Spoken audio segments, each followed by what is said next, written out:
Eu quero convidar você a abrir a Escritura Sagrada no Evangelho de Marcos, capítulo 4, a partir do verso 35 até o verso de número 41. Marcos, capítulo 4, do verso de número 35 até o verso de número 41. Um texto muito conhecido de nós todos, nós vamos meditar nele. Marcos, capítulo 4, do verso 35 até o verso de número 41. Vamos ficar em pé para a leitura, irmãos? Aqueles que puderem. Naquele dia, sendo já tarde, disse-lhe Jesus: passemos para outra margem. E eles, despedindo a multidão, o levaram assim como estava no barco, e outros barcos o seguiam.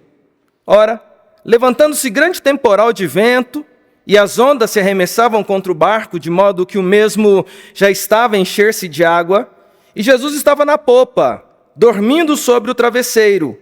Eles o despertaram e lhe disseram: Mestre, não te importa que pereçamos? E ele, despertando, repreendeu o vento e disse ao mar: Acalma-te, emudece. O vento se aquietou e fez-se grande bonança. Então lhes disse: Por que sois assim tímidos? Como é que não tendes fé? E eles, possuídos de grande temor, diziam uns aos outros: Quem é este, que até o vento e o mar lhe obedecem? Vamos orar? Pai, nós te bendizemos pela Tua palavra nessa manhã, pelo privilégio que temos de ler a Escritura Sagrada, de termos aqui, ó Deus, uma igreja que se reúne, ó Deus, há muito tempo, ó Deus, em torno da Tua palavra, e o Senhor tem sustentado essa igreja ao longo dos anos. Bendito seja o nome do Senhor. Bendito seja o nome do Senhor, porque ao longo dos anos, deste púlpito, ó Pai, o Senhor tem falado ao Teu povo nesta igreja. E a nossa oração, Senhor, ó Deus, é que hoje, mais uma vez, no tempo presente, neste momento das nossas vidas e na nossa geração, tem misericórdia de nós, Senhor. Continua a falar aos nossos corações. Fala conosco, inclusive hoje, ó Deus, apesar de sermos falhos, apesar de termos consciência de que nós, inclusive, não merecemos, mas clamamos pela misericórdia, graça e bondade do Senhor, clamamos pela ação do Teu Espírito Santo, clamamos pelo perdão dos pecados, clamamos pelo sangue de Jesus, que nessa manhã a Tua palavra chegue aos nossos corações. Tira de nós os achismos, tira de nós, ó Deus, os preconceitos, ó Deus, de entender, ó Pai, o texto, ou de entendermos o que está sendo dito, mas dá, ó Deus, sentimento, ó Pai, de dependência, sede pela Tua presença e pela Tua palavra, e que hoje o Senhor, mais uma vez, fale ao nosso coração e nos pastoreie, ó Deus. Usa a minha vida, Senhor. Tem misericórdia de mim, sou falho, sou fraco, sou limitado, mas peço ao Senhor, ó Pai, que me use com graça nas Tuas mãos, na vida dos meus irmãos. E, ó Deus, que tenhamos uma manhã especial, através da presença do Senhor, na meditação da Tua palavra. Assim clamamos, pedimos humildemente, em nome de Jesus. Amém.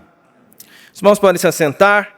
Eu quero meditar com vocês nessa manhã, meus queridos, sobre um tema baseado nesse texto que mexe muito com o meu coração. Nós temos visto, inclusive, nesse mês de abril, outras vezes que esse texto acabou, o texto correlato ali, um texto semelhante a esse, veio de encontro a nós aqui na igreja, e ao longo do mês, quando eu estava escalado para vir aqui, Deus incomodou fortemente o meu coração para meditar nesse texto com vocês.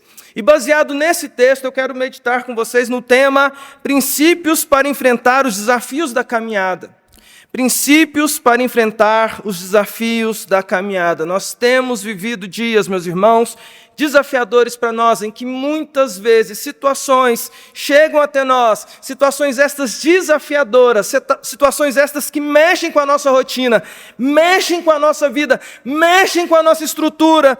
E olhando para esse texto, eu vejo pelo menos 2 princípios que eu gostaria de comentar com vocês nessa manhã. Antes de entrar nesses princípios e expô-los, eu vou falar quais são, e você pode anotar aí se você estiver anotando a mensagem nessa manhã. Então, princípios para enfrentar os desafios da caminhada, o primeiro princípio é confiança no nosso Pai. Confiança no nosso Pai. E o segundo princípio é cuidar da nossa visão da realidade. Cuidar da nossa visão da realidade. São dois princípios que eu quero compartilhar com vocês nessa manhã, nessa linda história que nos é apresentada por Marcos, mas que também é narrada a nós por Mateus e por Lucas. Uma história que é colocada para nós pelos três evangelistas no início do ministério de Jesus. Esse momento do ministério de Jesus é aquele momento em que uma multidão cerca Jesus por onde ele está indo, por conta dos prodígios, por conta dos sinais. Mas chega um momento em que Jesus, então, e isso é nos apontado nos três evangelhos, que Jesus ele quer atravessar o mar da Galileia. E é impressionante isso, porque aqui vai uma informação importante. Nós temos aqui esse registro que acontece ali no Mar da Galileia, ou seja, essa história se passa ali na região da Galileia, e a gente costuma usar a expressão Mar da Galileia, mas não é um mar, é um grande lago, ok? Inclusive algumas versões mais atualizadas estão chamando do que tem que ser chamado, é um grande lago da Galileia, é um grande lago, mas não é mar. Mas Jesus quer atravessar, Jesus faz menção de ir para o outro lado, e se você acompanha a narrativa bíblica, você vai perceber que nos três evangelhos, Mateus, Marcos e Lucas, você vai perceber que a história que vem na sequência, ela é igual nos três evangelhos. Que história é essa?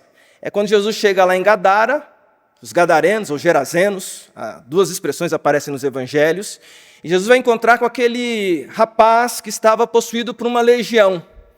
Essas histórias, elas estão vinculadas, porque nós percebemos que Jesus ele faz menção e ele está convicto que ele tem que chegar do outro lado do Mar da Galileia para fazer algo especial ali. E é nesse contexto que nós temos então essa linda história que aparece para nós no Evangelho de Marcos, do verso 35 até o verso 41. Princípios para enfrentar os desafios da caminhada cristã. O texto diz para nós que eles entram no mar. Os discípulos de Jesus numa embarcação juntamente com Jesus. E a história que nós todos conhecemos diz que aquele barco foi atingido por uma grande tempestade. Antes de entrar nos pontos, eu queria focar nisso aqui com vocês. Falar sobre duas coisas importantes antes de entrarmos nos pontos em si que eu já anunciei aqui de antemão.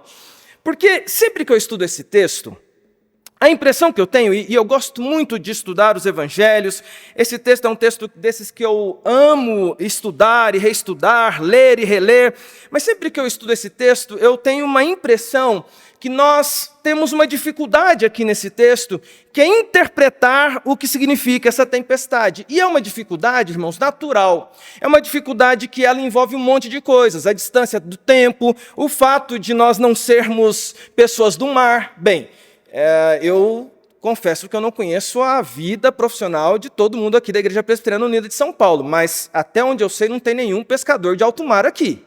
Não que eu saiba. Pode ser que alguém fale assim, pastor, eu sou. Não sabia.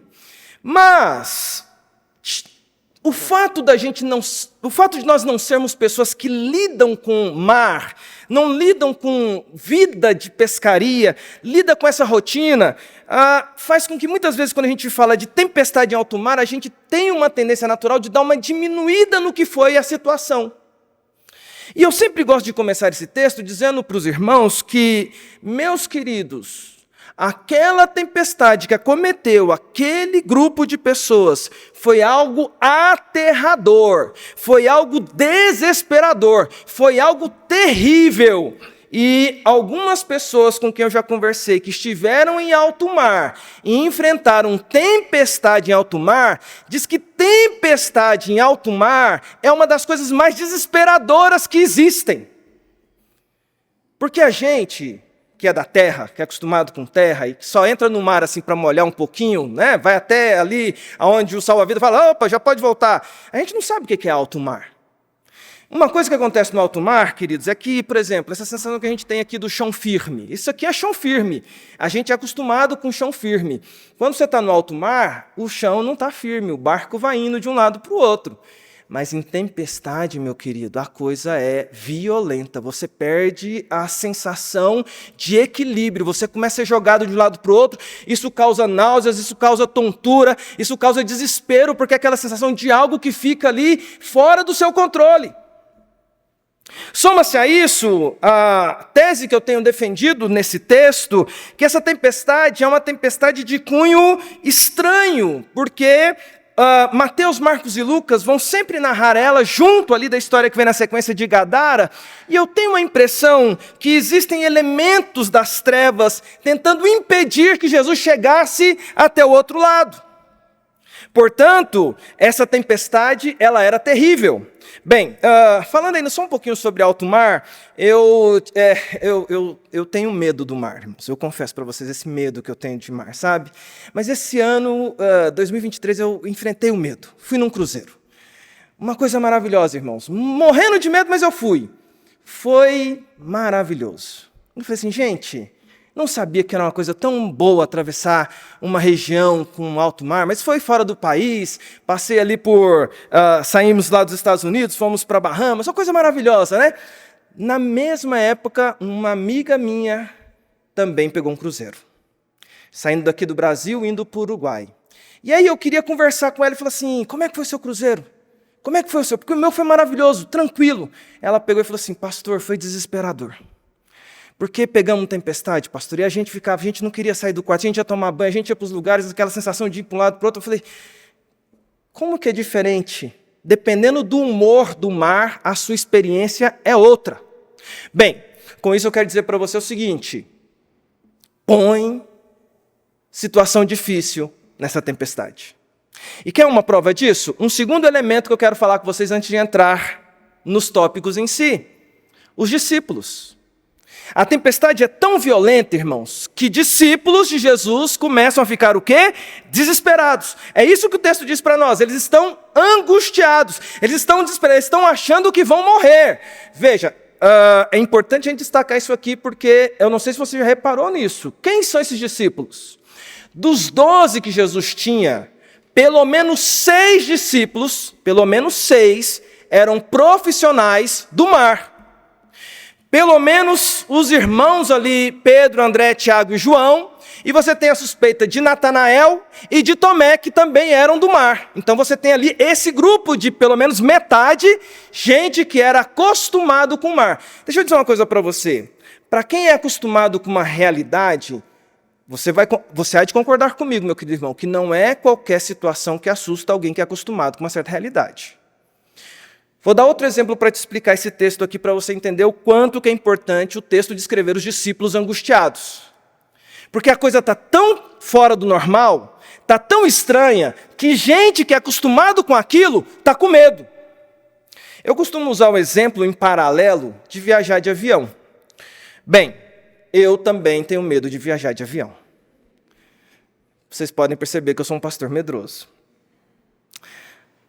Mas eu lembro que quando eu fui viajar a primeira vez de avião, e a primeira vez que eu viajei de avião foi em viagem de lua de mel. Foi a primeira vez que eu entrei no avião junto com a Patrícia, e era a primeira vez que ela estava viajando de avião, a minha primeira vez de viajar de avião também, aquela coisa, sabe, sem saber direito aquele negócio, mas morrendo de medo. E ali eu criei um mecanismo de defesa, porque eu tenho medo de viajar de avião. Eu não sei quem são as pessoas que estão sentadas ali naquele avião, não conheço, todo mundo ali é estranho. A gente não vê o piloto. A cabine fica fechada e você não vê o que o piloto está fazendo. Então eu criei um mecanismo de defesa. Qual que é o mecanismo de defesa? Fica de olho no comissário ou na comissária de bordo. Porque é o seguinte, meu querido irmão, se o comissário de bordo estiver tranquilo, está tudo tranquilo. Veio uma turbulência, o avião fez uma sacudida. Você olhou para o comissário de bordo está tranquilo, conversando, rindo, contando piada. Tudo bem, eu ficava de olho. Deu uma sacudida, olhou para o comissário de bordo, ele está tomando um cafezinho, está servindo as pessoas, está tudo bem. Mas, meus irmãos, se começa a sacudir o avião e o comissário de bordo fizer assim, você pode saber que a coisa é grave. Você pode começar a orar junto e falar assim, Senhor, chegou a hora. Porque percebe que para alguém que é experiente, não é qualquer coisa que vai assustar. O que eu quero mostrar para vocês é que essa tempestade era algo horrendo que talvez aqueles discípulos experientes com o mar, experientes com a lida da pesca, experientes com aquele local, que era o Mar da Galileia, ambiente de trabalho deles. Essa coisa é tão estranha que eles se desesperam e falam, isso aqui a gente nunca viu, nós vamos afundar. Vez ou outra, algumas coisas acontecem para nós, mesmo experientes, que a gente fala assim, será que eu vou conseguir sobressair sobre isso? Eu já vivi tanta coisa na vida cristã, mas será que eu vou conseguir atravessar esse problema? Será que eu consigo enfrentar isso? E aí eu quero falar para vocês sobre 2 princípios. O primeiro princípio é princípios para lidar com desafios da caminhada.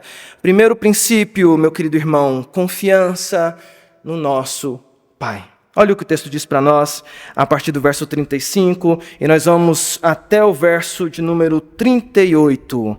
Diz assim, naquele dia, sendo já tarde, disse-lhe Jesus, passemos para outra margem. E eles, despedindo a multidão, levaram assim como estava no barco, e outros barcos o seguiam. Ora, levantou-se grande temporal de vento, e as ondas se arremessavam contra o barco, de modo que o mesmo já estava a encher-se de água. E Jesus estava na polpa, dormindo sobre o travesseiro. Eles o despertaram e lhe disseram, Mestre, não te importa que pereçamos? Meu primeiro princípio com você nessa ocasião, meu querido irmão, é dizer para você que algo especial que nós precisamos desenvolver na nossa caminhada cristã é essa confiança no Pai que eu vejo aqui no texto. E por que eu argumento isso aqui com vocês?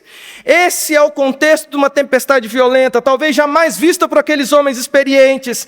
E essa é a descrição que os evangelistas estão fazendo, mas de repente a descrição se direciona para Jesus. E quando ela se direciona para Jesus, o texto nos confronta com a postura de Jesus, porque diz para nós em todos os evangelhos que Jesus estava dormindo sobre o travesseiro na parte de trás do barco.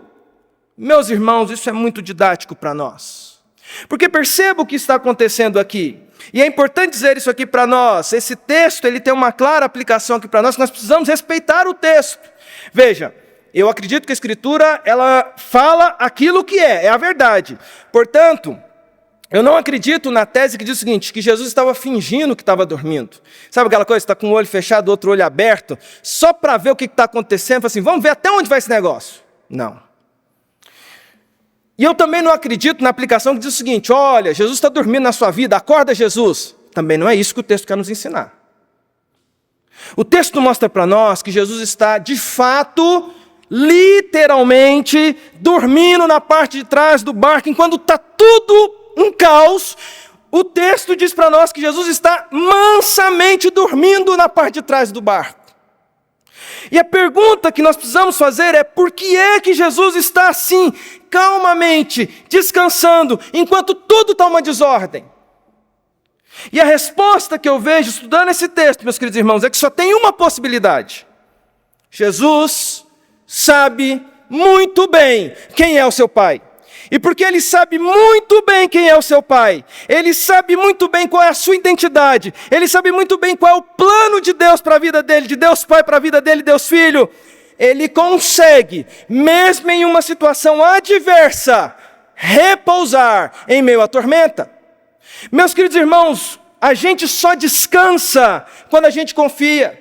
A gente só consegue repousar quando a gente sabe que as coisas estão debaixo do controle daquele que governa todas as coisas. E é essa a minha impressão do texto. Jesus descansa porque ele confia no seu Pai. Eu quero afirmar para você aqui nessa manhã, querido irmão, que essa é uma característica que nós precisamos desenvolver ao longo da nossa caminhada cristã. Um princípio para o nosso coração. Sabe por quê? Porque confiança é algo muito precioso. E confiança é um negócio importante de ser dito aqui, porque veja bem, eu afirmo para vocês que 100% do coração de Jesus descansa e confia em seu Pai, por isso ele dorme. A nossa dificuldade da nossa geração, meus irmãos, é que a gente confia, mas a gente é brasileiro. A gente toma pancada desde que a gente nasce. A gente enfrenta desafios, irmãos, desde que a gente nasce. A gente sofre frustrações, eu tenho certeza que você já passou por frustrações terríveis na sua vida, desde que você chegou nesse mundo. A gente vai aprendendo ao longo da vida um mecanismo de defesa que é não confiar 100% em nada nessa vida. A gente está sempre, brasileiro, sempre com um pezinho atrás. Essa é a nossa realidade.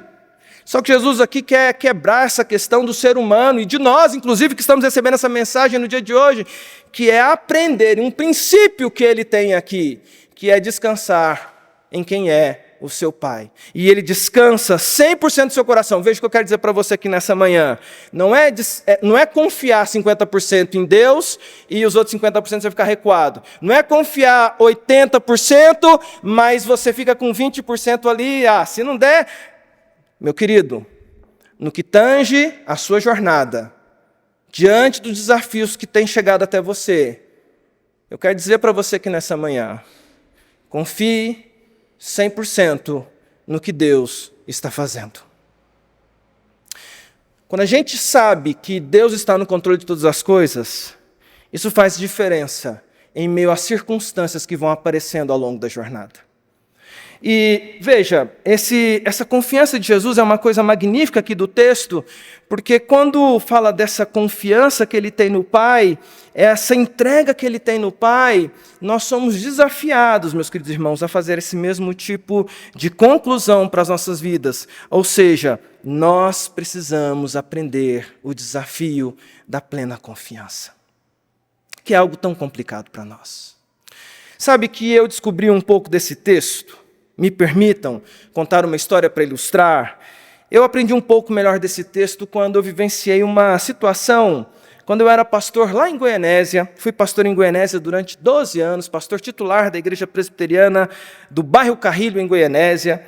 E nós tínhamos todos os anos acampamentos dos jovens, acampamento da igreja. E eu lembro que um desses acampamentos que nós fizemos foi muito interessante, porque nós...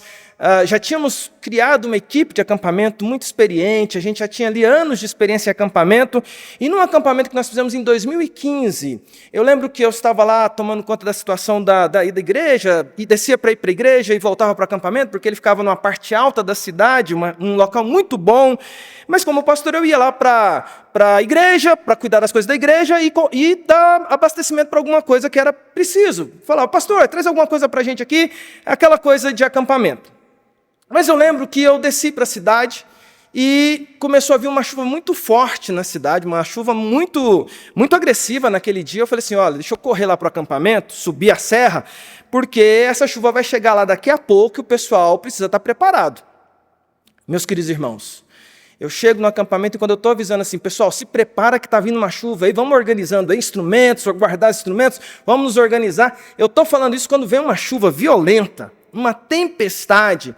E essa tempestade foi tão agressiva com a gente lá no acampamento, no alto de um morro, que a gente teve uma hora que vinha um vento forte, começou a molhar os equipamentos. Nós juntamos um grupo de presbíteros e diáconos e demos as mãos, que tinha uma grande lona que ficava ao ar livre, e nós segurávamos essa lona, de mãos dadas o grupo de homens, vinha um vento e empurrava a lona, e a gente segurava a lona, porque quando empurrava a lona, molhava tudo, e a gente segurando aquela lona. E aí... acampamento, né, gente? Tem gente que é frágil, né? Já começou a chover, alguém já falou assim, eu quero ir embora. Passou uma menina correndo assim, eu quero ir embora para casa, eu não queria ter vindo. Já passou assim, né? Subiu correndo.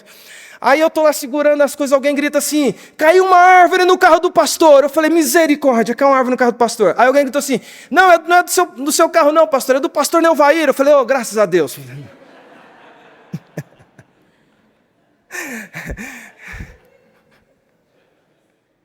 Depois nós fizemos vaquinha para consertar o carro do pastor Neuvair, que nos acompanha às vezes nas pregações aqui, um querido amigo meu.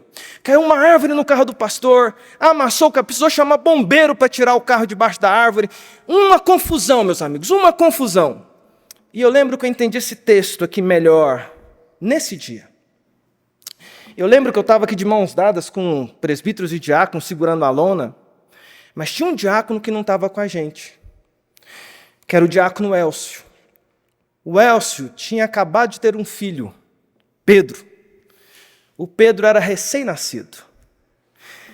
Na hora que a tempestade veio, todo mundo correu para se proteger, aquela coisa. O Elcio, como pai, correu para pegar o seu filho Pedro. E a gente está nessa coisa, um desespero, um correndo, eu não queria ter vindo, o outro grita, caiu a árvore no carro do pastor, uma pessoa segurando a onda aqui. Eu olho e vejo o Elcio segurando o seu filho Pedro, no meio da tempestade. E o Pedro, um bebê de 6 meses, dormia mansamente, como se nada tivesse acontecendo. Quando a gente sabe quem é o nosso Pai, quando a gente sabe a intenção do nosso Pai, tudo faz a diferença, meus irmãos. Às vezes é a tempestade que está no nosso derredor. Mas se eu sei quem é o Pai que eu tenho, se eu sei quem é o meu Pai, eu posso confiar nele. Se eu posso confiar nele, em meio às tormentas, eu posso descansar. Eu quero dizer para você nessa manhã, meu querido irmão, eu não sei que situação você tem enfrentado, mas eu sei que Jesus me ensina, descansando, que Ele sabe quem é o Pai dele. Se tem alguma coisa roubando o seu sossego, deixa eu dizer uma coisa, não olhe para o problema, olhe para quem é seu Pai. E deixa eu afirmar para você que nessa manhã, Jesus um dia disse, bom só tem um, que é meu Pai. Não há da parte de Deus nenhum plano para te destruir.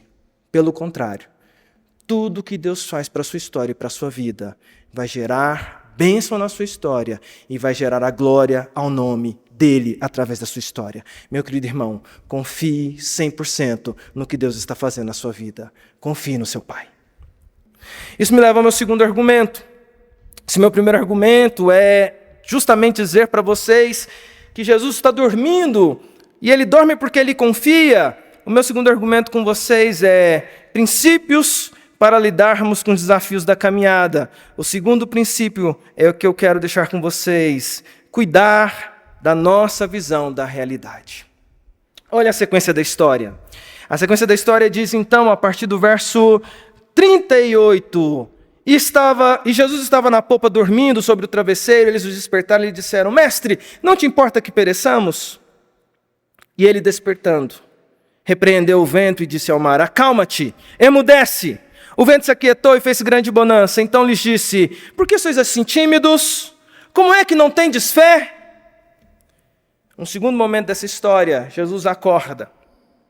Jesus então, vendo o desespero dos discípulos que é expresso nas palavras, não te importa que pereçamos? Como que estivessem dizendo, você não está vendo o que está acontecendo? Não, Jesus, a gente vai afundar daqui a pouco. Você não vai fazer nada. Jesus então, e alguns textos dizem que Jesus dá uma ordem muito enfática, como quase que um grito. Acalma-te, emudece. E diz que imediatamente o vento se aquietou.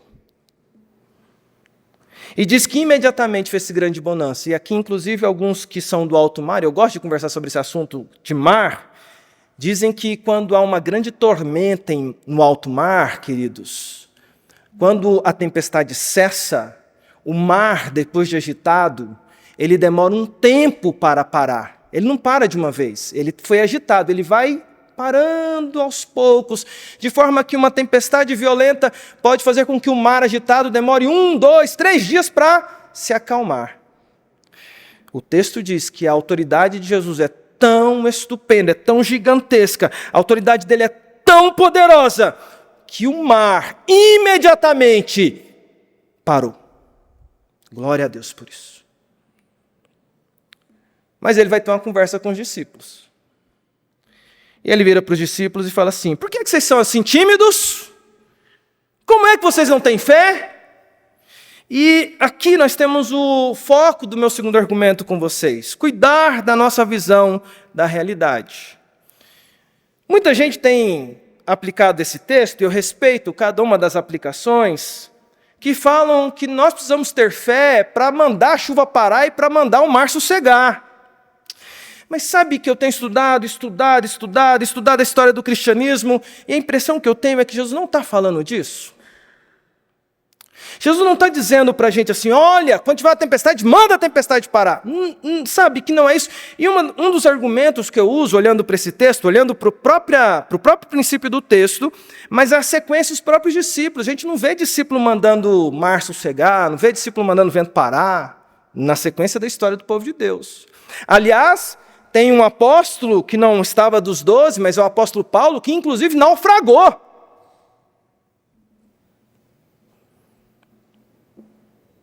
De que fé Jesus está falando? Que crítica é essa que Jesus fez aos seus discípulos? E a resposta que eu olho para esse texto é que a gente precisa entender e lembrar o que é fé para o povo de Deus. Fé é a certeza de fatos que não se veem. A convicção de coisas que não aconteceram ainda. Fé genuína é nós entendermos que o povo de Deus, que recebe fé, que a Bíblia diz que é dom de Deus, é uma habilidade que Deus concede ao seu povo de interpretar a realidade por um ângulo diferente.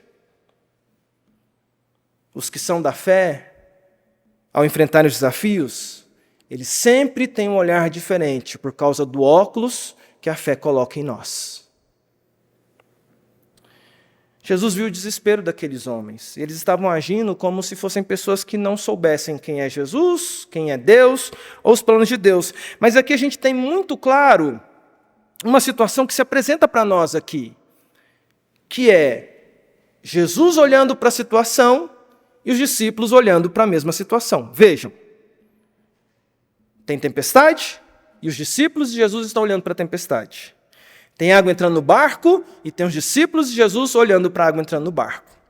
Tem algo violento acontecendo e tem os discípulos de Jesus olhando para aquilo que está acontecendo. Percebam, tem dois ângulos enxergando a mesma realidade.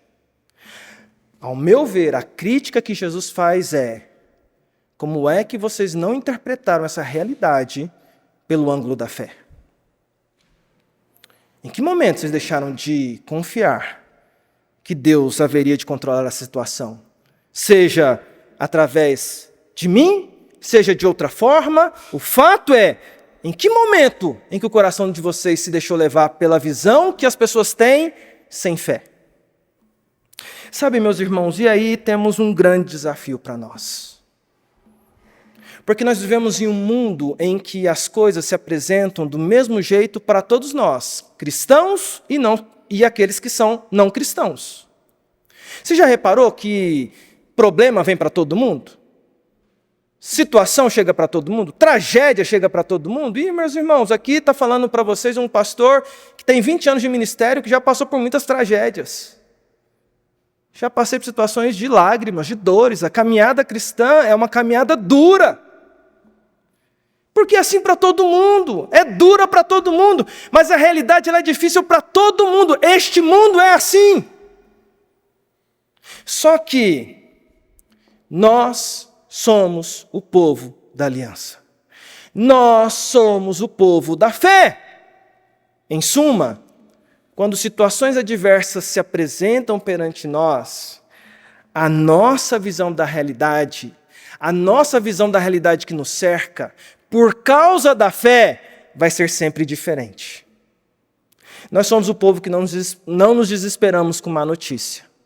Nós somos o povo que não nos abatemos com a perseguição.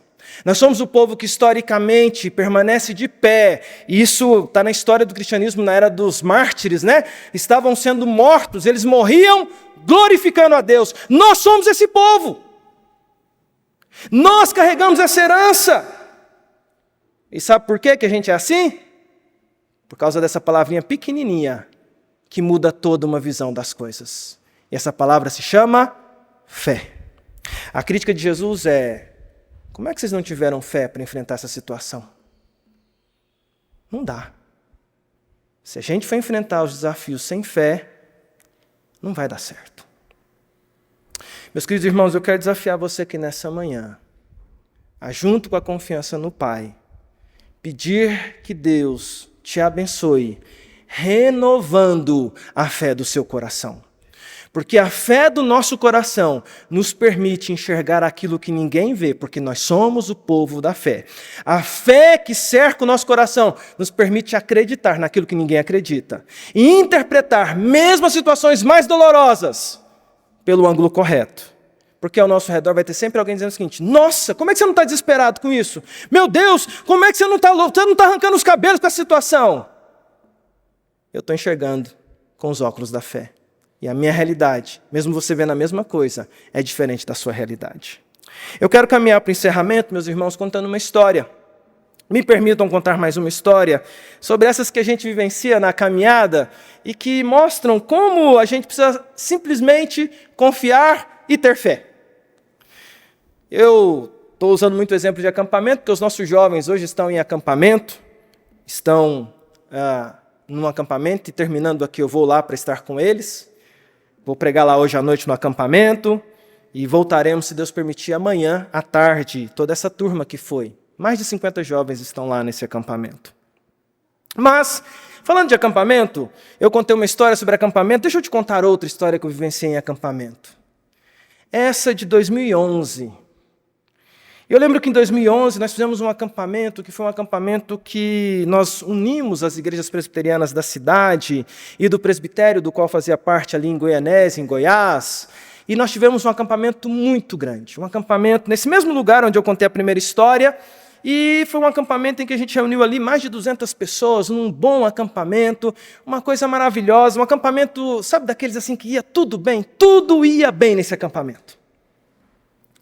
Chegou o domingo, dia do Senhor, e a gente tinha uma postura lá no acampamento, que era diária. Então, quem quisesse ir da igreja para o acampamento, para passar o dia com a gente, pagava uma diária e ia para lá. E o local era uma chácara, um local muito bom, então comportava muita gente. O resumo da história: no domingo, depois da escola dominical, nas igrejas ali em Goiás, que geralmente tem escola dominical de manhã e culto à noite, terminou a escola dominical, o pessoal das igrejas foram.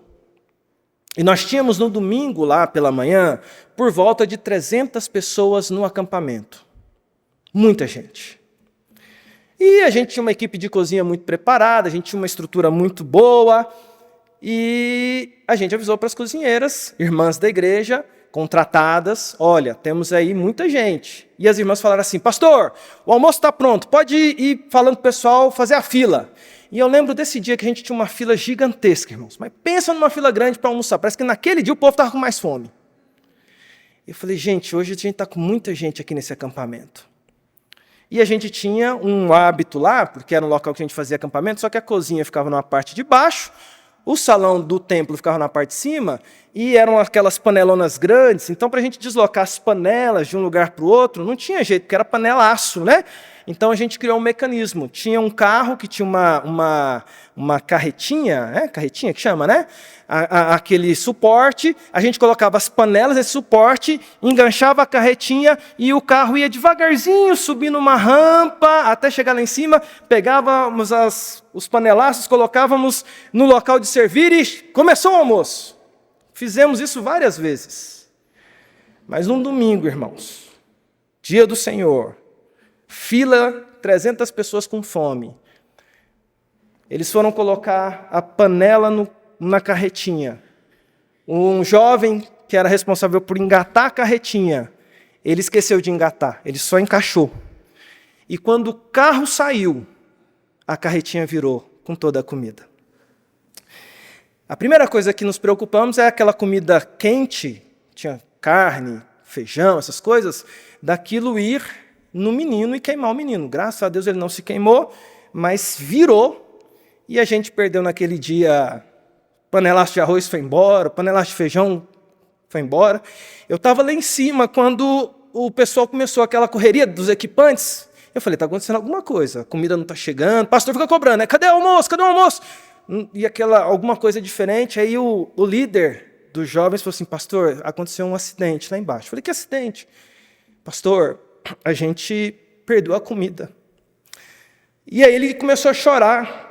E eu falei assim: não, calma aí, vamos, deixa eu descer lá para conversar com as irmãs. Eu cheguei lá, eu lembro direitinho da cena, as cozinheiras na cozinha, chorando alto, desesperadas. Pastor, nós não temos mais comida aqui, pastor, tem muita gente aqui hoje, bem no dia que tem mais gente, perdemos a comida toda, pastor, olha aqui, pastor, só sobrou um restinho. Ela me mostrou uma panela de feijão, só tinha um restinho que não tinha caído. Ela falou assim, pastor, o que a gente vai fazer? Aí eu falei assim, primeira coisa, vamos orar. Deus está no controle da situação. Oramos, lá na cozinha. Calma, irmãs. Deixa eu dar uma dica para vocês, uma ordem aqui. Vamos fazer o que tem aí, faz arroz e faz o que tem aí rapidamente. O que der para fazer rápido, faz rápido aí. E eu subi lá em cima, reuni a equipe e falei assim, vamos orar para Deus ter misericórdia de nós. Vamos avisar para o pessoal que vai atrasar um pouquinho o almoço e vamos fazer o seguinte protocolo. Quando trouxer o que conseguir fazer com o que tem lá de comida, nós vamos servir menos comida, vamos servir para todo mundo na frente e nós, equipantes, e eu, pastor, a gente não vai comer. A gente abre mão de comer hoje, tá bom, gente? Ok? Ok, pastor. E assim fizemos. Chega a comida, eu lembro que quando fez a panela era do meio para baixo, pouco arroz. Feijão era pouco feijão, carne era pouca carne. E a gente falou assim, aí eu orientei para o pessoal que ia servir. Serve pouco, porque não vai dar. Mas aí reunimos o pessoal, o almoço chegou, e eu fiz uma oração, falei, Senhor, a gente está aqui nesse acampamento para a glória do Senhor. Estamos gratos ao Senhor por esse acampamento abençoado. Abençoa agora o nosso almoço, cuida das vidas que aqui estão, e mesmo em meio às dificuldades, o teu nome é glorificado. Vamos servir, minha gente? E aí a instrução era, começa a servir menos. E eles começaram a servir menos, a fila foi andando, o pessoal foi se servindo. Daqui a pouco alguém chegou para mim e falou assim, pastor, o arroz não está diminuindo. Pode colocar mais, pastor? Pode. Aí daqui a pouco alguém chegou em mim e falou assim, pastor, o pessoal já serviu tudo. E chegou num ponto, pastor, que a gente começou a colocar sem segurar, a gente começou a colocar comida e estava dando. Pastor, já tem gente repetindo. Pastor, os equipantes todos já almoçaram. Resumo da história, meus queridos irmãos. Eu não sou um pastor que ora pela multiplicação. Mas bondosamente, naquele dia, eu vi um milagre do Senhor, dizendo o seguinte, nós todos enfrentamos problemas. Chega para todo mundo. Mas nós somos aqueles que temos um Deus, que mesmo em meio às dificuldades, manifesta a glória dele em pequenos detalhes. Faz a comida multiplicar. Faz o seu salário dar para o que precisa. Faz a sua roupa durar. Faz a sua vida caminhar. Tenha fé. Ele continuará cuidando de você. É essa a diferença do povo da aliança. Nós somos o povo que, quando enfrentamos tempestades, sabemos quem é que está no barco com a gente. E ele um dia disse, fiquem tranquilos, eu vou estar convosco até a consumação dos séculos. Essa é a promessa. O final do texto diz, e eles, possuídos de grande temor, diziam uns aos outros, quem é este que até o vento e o mar lhe obedecem? Essa é uma pergunta que eles fizeram porque eles estavam conhecendo esse Jesus. E nós lemos esse texto e ficamos admirados e afirmamos, quem é este? É o Deus Emanuel que tem andado comigo e com você. Que Deus te abençoe na sua jornada, meu querido irmão. Que Deus te abençoe, minha querida irmã, nos seus desafios. Ele tem cuidado de você. Ele continuará cuidando. Vamos orar?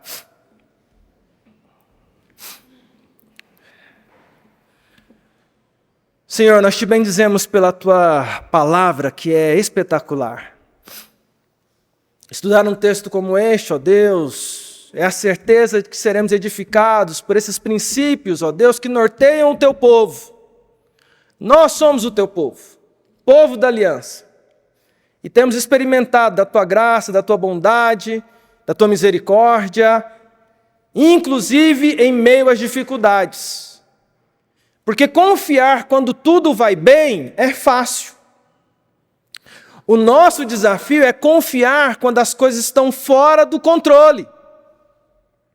E elas podem estar fora do controle do homem, fora do nosso controle enquanto gestores da nossa vida, da nossa história, mas absolutamente todas as coisas estão debaixo do controle do Senhor.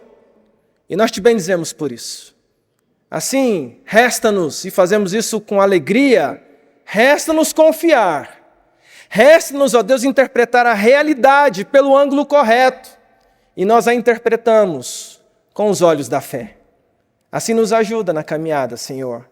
E que na nossa história, como eu contei essa simples história do que eu vivenciei na minha jornada, em que o Senhor mostrou graça em um grupo que estava ali reunido, Senhor, ao meu irmão, à minha irmã que nessa manhã precisa de graça em uma área específica da vida, eu quero clamar ao Senhor, visita esta pessoa nessa semana com a tua graça, com a tua cura, com a tua bênção. Visita essa família, ó Deus, com o teu direcionamento. Visita essa família com a orientação e a ação do teu Espírito Santo, porque nós cremos que o Deus Emanuel vai conosco. Assim nós oramos e agradecemos. Em nome de Jesus. Amém.